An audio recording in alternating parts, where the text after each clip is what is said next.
I'm going to try to go back to basics. First of all, the organization I work for is a civil rights organization for Muslims in America. So we try to pay attention to the Muslim community. We've been having a lot of work, especially after 9/11. Our offices have been busy throughout the country. Racial profiling. Racial profiling is just a symptom of a problem. I mean, it's not just an isolated problem that if we fix it, we're going to fix all the other issues. That's not true. So let's put things in perspective. For us as a community, and what I mean by community is individuals, law enforcement, civil rights and civil liberties organizations, advocates, for us to come together and realize that this is a big problem, that if it goes untreated and unaddressed, that it could cause some very serious issues. We have to realize that the cost is high if we don't tackle this issue. For us to be able to effectively tackle the issue, we have to avoid, I think, two extremes. One extreme that says there is no problem, that everything is fine. There is no profiling. I think you're just imagining things, right? Well, for those, very simple. There's plenty of examples. We just heard some. I just want to share with you this little poster. It doesn't have anything to do with traffic stops, but it has to do with traffic, right? This is a parking sign that exists, about 15 or 20 of them, in one of the towns here in Connecticut. This still exists. It says, very simple, that no parking between the hours of 11 to 3 on Friday.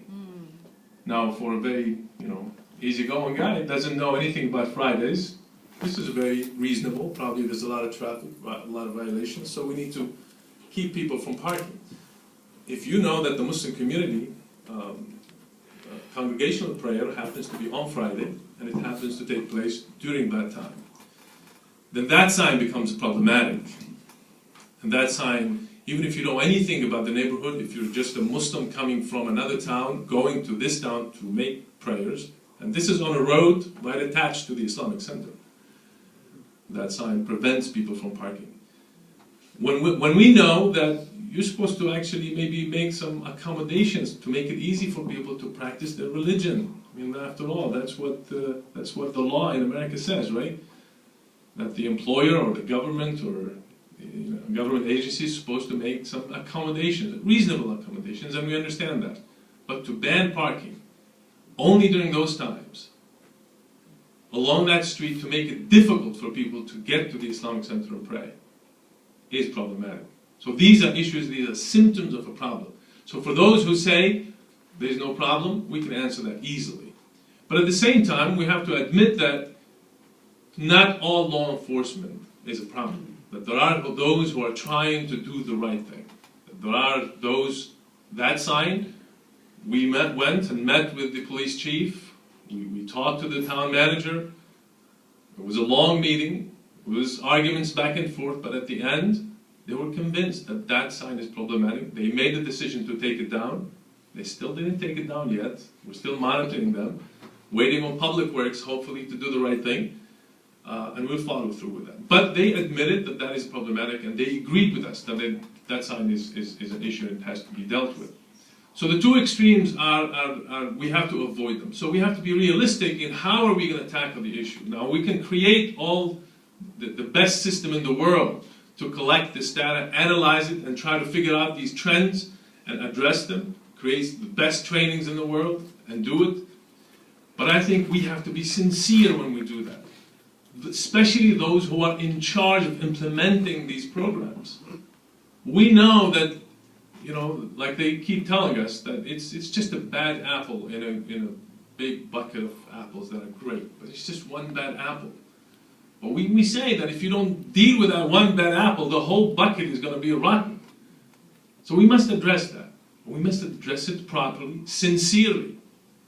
The reason we say that is because, again, the Department of Justice is trying to do its best to address the issue through great trainings, but those trainings took some time to get to where they are now. We know that law enforcement in many different places were using the wrong tools to train people and tell them about Islam and Muslims. We know for a fact that they spend millions of dollars paying actually Islamophobes to come to law enforcement and train them about Muslims. To tell them, you know, that Islam is such a violent religion, we gotta watch out for them. So what do you think about the police officer who's gonna go out and watching the traffic stops? As soon as he sees somebody who's wearing a headscarf like my daughter, who just turned 18 and she's driving now, that the alarm bell is gonna go on. He's gotta watch her. Just last week, we had a sister from one of the towns here in Connecticut. She happens to wear the full niqab, the cover. And she was driving her car. She said she saw a police state officer was driving the other way. She said she just kept her eyes on the police officer. Sure enough, in the back rear mirror, he made a U-turn and started following her. Following her. And then finally she came to a place where there was construction and she had to go over the yellow line. He pulled her over. Stayed there for about 45 minutes. And when she asked him, why did you pull me over? There's so many other cars that had to do the same thing because there's no other way for us to pass. Well, he says, it's your bad luck. And sure enough, she ended up not getting a ticket. And probably we know for a good reason, right? Maybe because he didn't want to document whatever happened. We don't know. But these things happen. These things have to be addressed sincerely. These things have to be addressed through training, through great techniques, through open discussions, and the term that my colleague was talking about, the Middle Eastern. We as a Muslim community, we have a problem with that issue, with categorizing Muslims just as Middle Easterns. The largest segment of the Muslim population in America is not from the Middle East, is African American Muslims. And so when you categorize the Muslim community as Middle Eastern, you reinforce the idea that Islam came from somewhere else. Islam doesn't belong here. And so we have an issue with that, but I think we are in a better place than when we were before.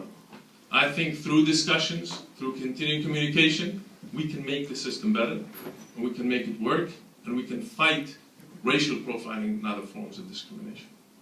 Thank you.